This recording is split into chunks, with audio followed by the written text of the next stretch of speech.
आ गया अंबानी का satellite.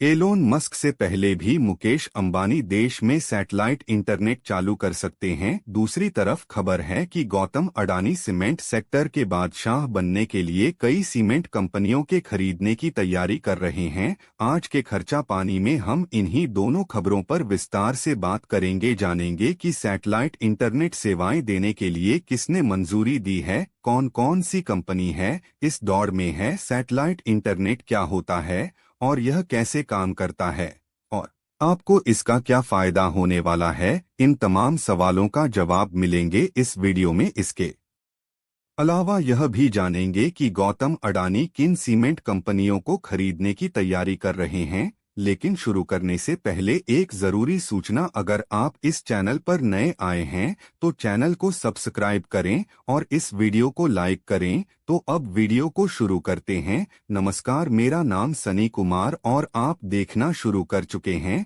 World fact पर। रिलायंस जियो सैटेलाइट के जरिए इंटरनेट सेवाएं मुहैया करने वाली देश की कंपनी की पहली कंपनी बन सकती है। जी हां, मुकेश अंबानी ने सैटेलाइट इंटरनेट की रेस में बाजी मार ली है। न्यूज एजेंसी रिपोर्ट के मुताबिक रिलायंस इंडस्ट्री के जियो प्लेटफॉर्म और यूरोप के इलेक्शन वर्क की कंपनी एसईएस के जॉइंट अवेंजर को भारत मेकिंग को इंटरनेट देने की मंजूरी बन गई है। राइटर की एक रिपोर्ट में कहा गया है कि एक सरकारी अधिकारी ने बताया, भारतीय अंतरिक्ष नियामक ने इन कंपनियों के ज्वाइंट वेंचर और ऑर्बिट कनेक्ट इंडिया को भारत के आसमान में सैटेलाइट ऑपरेटर करने की मंजूरी दे दी गई है। ऑर्बिट कनेक्ट इंडिया को 3 तरह की मंजूरी हो गई है। यह मंजूरी ऐसे समय पर मिली है जब बजट की अमेज़न से लेकर और एलॉन मस्क के अमेज़न टू सेवा शुरू करने के लिए मंजूरी का इंतजार कर रही है। रिपोर्ट बताती है कि ऑर्बिट कनेक्ट इंडिया को सैटेलाइट आधारित हाई स्पीड इंटरनेट सुविधा देने के लिए अप्रैल और जून में India National Space Promotion and Authorisation Sector यानी कि इन स्पेस ने यह इजाजत दे दी है।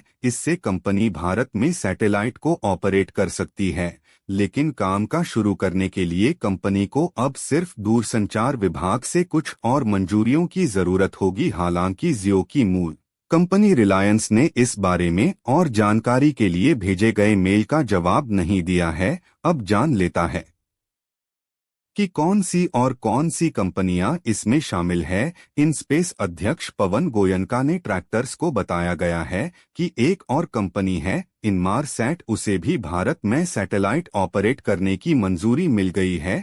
2 अन्य कंपनियां एलन मस्क की स्टाइलिंग और के लिए आवेदन किया गया है। अमेज़न टू साइट की भारतीय इंटरनेट एंटरप्राइजेज के निवेश वाली कंपनी बने में पिछले साल के आखिर में सभी तरह की कंपनियां मंजूरी दे दी गई थी। अब समझते हैं सैटेलाइट इंटरनेट की हमें जरूरत क्यों है। दरअसल दुनिया भर में हाई स्पीड इंटरनेट के ऑप्टिकल फाइबर का इस्तेमाल करते हैं। करीबन 30% के देशों में 5G सर्विस है और 4G तो लगभग हर जगह है। बड़े शहरों में रखने पर आपको ऑप्टिकल फाइबर और 4G 5G सर्विस सभी जगह दिखाई पड़ती है, लेकिन हकीकत इससे थोड़ी सी जुड़ा है। बड़े शहरों में शहरों से दूर जाते ही ऑप्टिकल फाइबर आपका कुछ खास नजर नहीं आएगा। टेलीकॉम टॉक के मुताबिक भारत में मई 2021 तक सिर्फ 1% घरों में ऑप्टिकल फाइबर कनेक्शन थे। दुनिया भर का आंकड़ा भी सिर्फ सैटेलाइट इंटरनेट के लिए सारे दरवाजे खुल जाते हैं,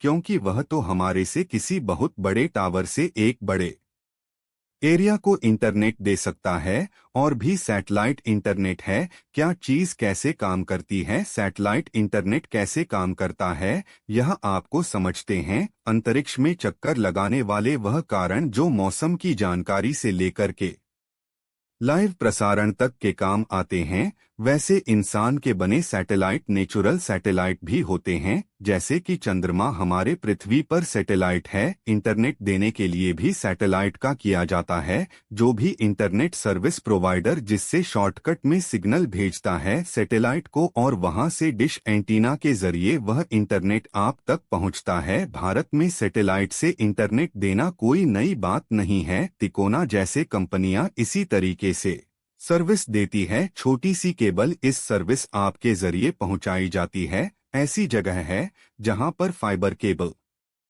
बिछाना मुश्किल है।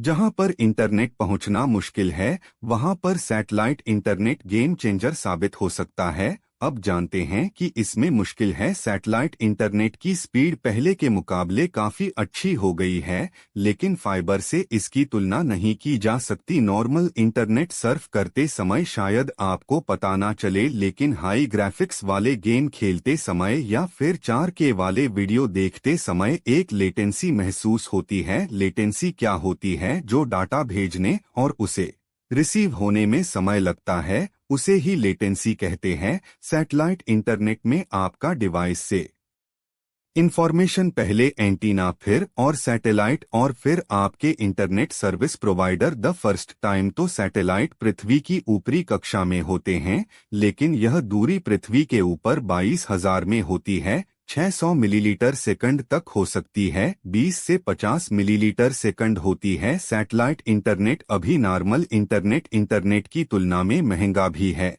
तेज बारिश हुई या फिर भरी और तूफान में सिग्नल के डिस्टर्ब होने की भी एक दिक्कत है। बारिश से होने वाले डिस्टरबेंस को हम चालाकी भाषा में रैन फीड कहा जाता है। वह अपने डीटीएच सेवा में भी देखा होगा। जैसे बारिश के टाइम पर हमारे टीवी चैनल आने बंद हो जाते हैं, नेटवर्क प्रॉब्लम दिखाई देने लगती है। कुछ इसी तरह भले यह दिक्कत कुछ देर की होती है, लेकिन कई मौकों पर ये थोड़ी सी देर भारी पड़ सकती है। बड़ी कंपनी इसमें क्यों साफ दिखता है कि सैटेलाइट इंटरनेट बहुत पहुंच सकता है, जहां ऑप्टिकल फाइबर पहुंचना मुश्किल बहुत संभव है। मशहूर कंसल्टेंसी फर्म लई के अनुसार भारत का सैटेलाइट ब्रॉडबैंड सर्विस मार्केट अगले 5 सालों में सालाना 36% की दर से बनी और 2030 तक करीबन 16,000 करोड़ रुपए तक पहुंचाने की उम्मीद है। वैश्विक स्तर पर स्पेस बेस्ड इंटरनेट के जरिए ग्रामीण विभागों को जोड़ने की दौड़ तेज हो रही है। अमेज़ॉन्स $2 भारतीय रुपया में कन्वर्ट करके बताऊं तो करीबन 83,500 करोड़ के निवेश करने की योजना बनाई है। इसकी घोषणा साल 2019 में दे दी थी। उसी साल स्पेस एक्स ने अपने पहले ऑपरेशनल स्टरलिंक सैटेलाइट को भी तैनात करना शुरू किया था। पिछले अपडेट श्रीलंका ने को इंटरनेट सेवाएं प्रदान करने के लिए शुरुआत दे दी थी। पवन गोयनका ने कहा कि भारत में इस क्षेत्र में जितनी अधिक कंपनियां शामिल होंगी, लोगों के लिए उठाना ही बेहतर होगा। उन्होंने कहा कि भारत में संचार सेवाएं दूसरे देशों से सस्ते हैं, इसलिए वैसे कंपनियों को अपनी कीमतें कम करने के लिए इनोवेशन का सहारा लेना होगा। अब दूसरी खबर करते हैं। Airport, defence, green energy work जैसे सेक्टर में बनाने के बाद आने में सीमेंट के क्षेत्र में अपना डब्बा बढ़ाने की कहानी है। अदानी ग्रुप अब सीमेंट सेक्टर की कई कंपनियां अधिकरण कर सकता है। इकोनॉमिक टाइम्स ने एक रिपोर्ट में जानकारी दी है। रिपोर्ट के मुताबिक अडानी ग्रुप हैदराबाद की फेमस सीमेंट, गुजरात के सौराष्ट्र सीमेंट और जयप्रकाश एसोसिएट्स के सीमेंट बिजनेस के साथ एबीजी शिपयार्ड के स्वामित्व वाली मधुराज सीमेंट समेत कई सीमेंट कंपनियों का वैल्यूएशन कर रहा है। रिपोर्ट में कहा गया है, क्या अदानी ग्रुप वित्त वर्ष 2018 तक भारतीय सीमेंट मार्केट के लगभग 20% मार्केट पर कब्जा करने की कोशिश में है। अभी अल्ट्राटेक के बाद अदानी सेक्टर की दूसरी मार्केट लीडर कंपनी है। अदानी ग्रुप या किसी और कंपनी अपनी जोर से अभी तक इस बारे में कोई भी ऑफिशियल जानकारी बाहर नहीं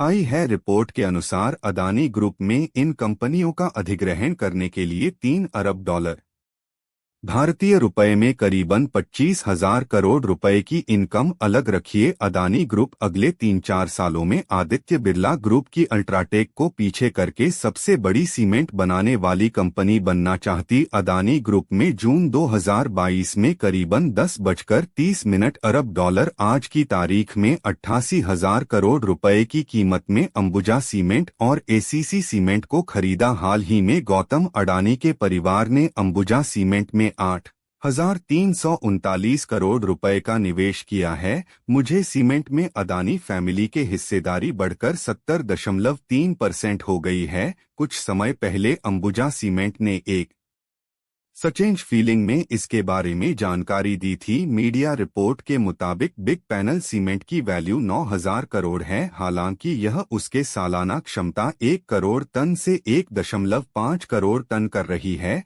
तो उसका वैल्यूएशन बढ़ भी सकता है। वही सौराष्ट्र सीमेंट की बात करें तो इसका अभी करंट मार्केट कैप 1,487 करोड़ रुपए है। जेपी एसोसिएट्स की बात करें तो अप्रैल 2022 में डालमिया भारत में 5,666 करोड़ रुपए में इसके सीमेंट क्वीन करो पावर प्लांट का विक्रय करने के लिए समझौते पर हस्ताक्षर किए थे, लेकिन शेयरहोल्डर्स के साथ विवादों के कारण स्टील में देरी हुई, नींद में देरी हुई। अब आपको बता दे, ग्रुप में सालाना टन कैपेसिटी वाले संगीत सीमेंट को $100 प्राइस वैल्यू पर खरीद लिया था। 5,150 करोड़ रुपए पूरा हुआ था अधिग्रहण के बाद। अंबुजा सीमेंट के उत्पादन क्षमता 6.85 करोड़ टन चलाना हो गई थी। सी इंडस्ट्रीज का गुजरात के संगी टांगीपुरम में 2,700 मीटर में सीमेंट उत्पादन का सीमेंट प्लांट है। आज के वीडियो में बस इतना ही। अगर वीडियो पसंद आए तो प्लीज चैनल को सब्सक्राइब करें और वीडियो को लाइक जरूर